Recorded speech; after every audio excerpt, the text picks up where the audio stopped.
And we're going to bring in to talk about all these personnel changes a guy who's our key guy, one of the persons who helps us out with insights and analysis on the news via Skype from South Florida, community activist and political commentator Raul Mas. So, Raul, you hear about Scott Pruitt going to EPA. Miranda just documented the fight. Do you believe Senate Democrats will peel off enough Republicans to jeopardize Mr. Pruitt's nomination at EPA? Listen, I hope not, but I think he's certainly the most controversial member. I mean, this whole climate change thing has got a lot of, Gatorade, or I should say, tea drinkers. Well, it could be Kool-Aid too. Involved in that cause, and it's a very fanatical group. So I think it's going to be a tough nomination. But listen, I mean, I think it's important to have somebody there who can, quite frankly, stand up for the rights of energy in America, right? I mean, one of the great things that's happened in this country the last couple of years is that we finally, thanks to fracking and new technology, we've become essentially energy independent. And EPA regulations have been trying to put a damper on that.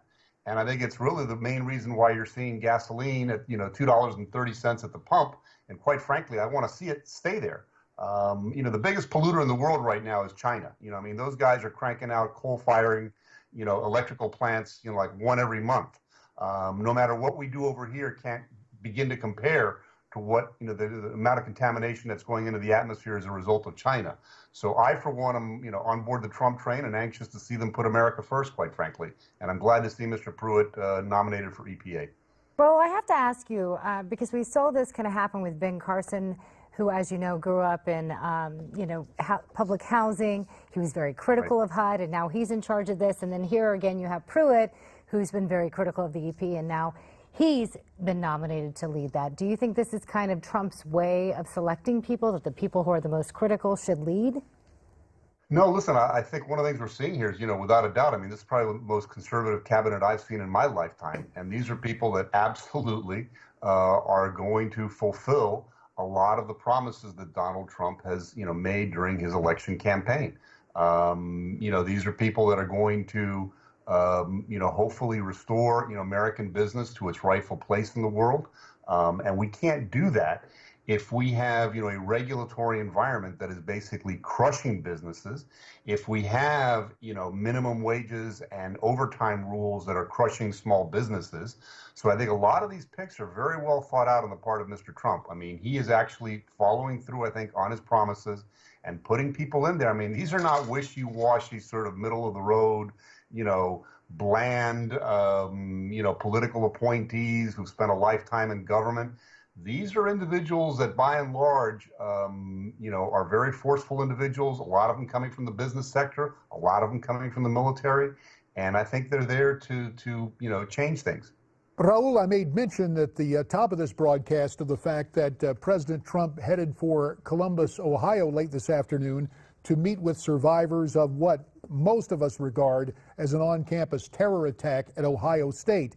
Terrorism, if you just accept the premise that the most important job of our president, indeed of our government, is to protect us, it's worth noting that Joe Lieberman, the former Connecticut senator who parted ways with his Democrat Party to support his colleague John McCain in 2008, told the Hill newspaper earlier that incoming Homeland Security Chief John Kelly, the former Marine general, will find his biggest battle against radical Islam. Let's listen to former Senator Lieberman.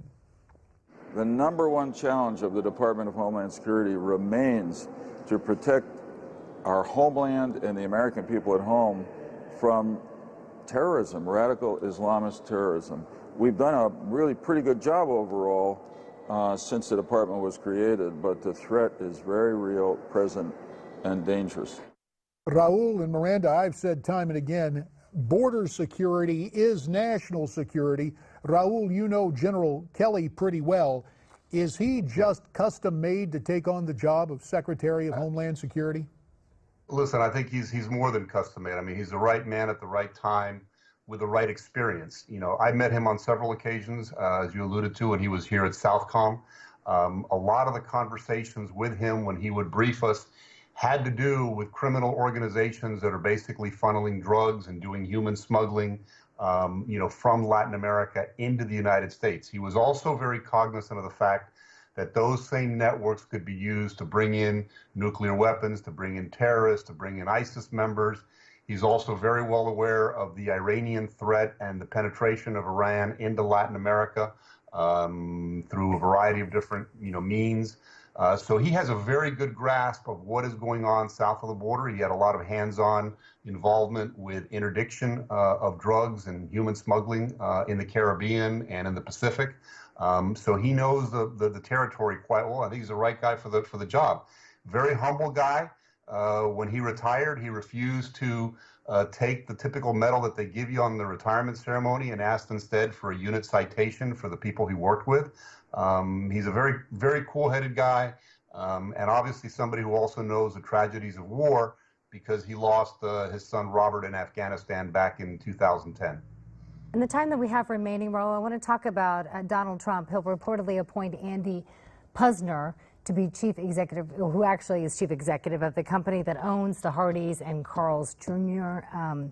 Franchises, to be the next Secretary of Labor. Real quickly, your reaction to this pick. About 30 seconds, Raul.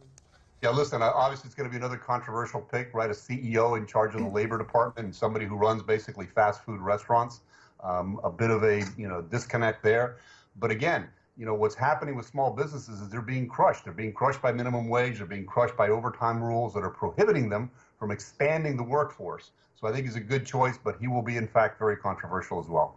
Raul Mas, never controversial, but always provocative in your assessment. Sir, we appreciate your time tonight via Skype from South Florida. Miranda, thanks for hanging around. My pleasure. I've got a few thoughts on the labor nominee with the radio roundtable later, but up next, Michael Reagan on the proposed merger of AT&T and Time Warner.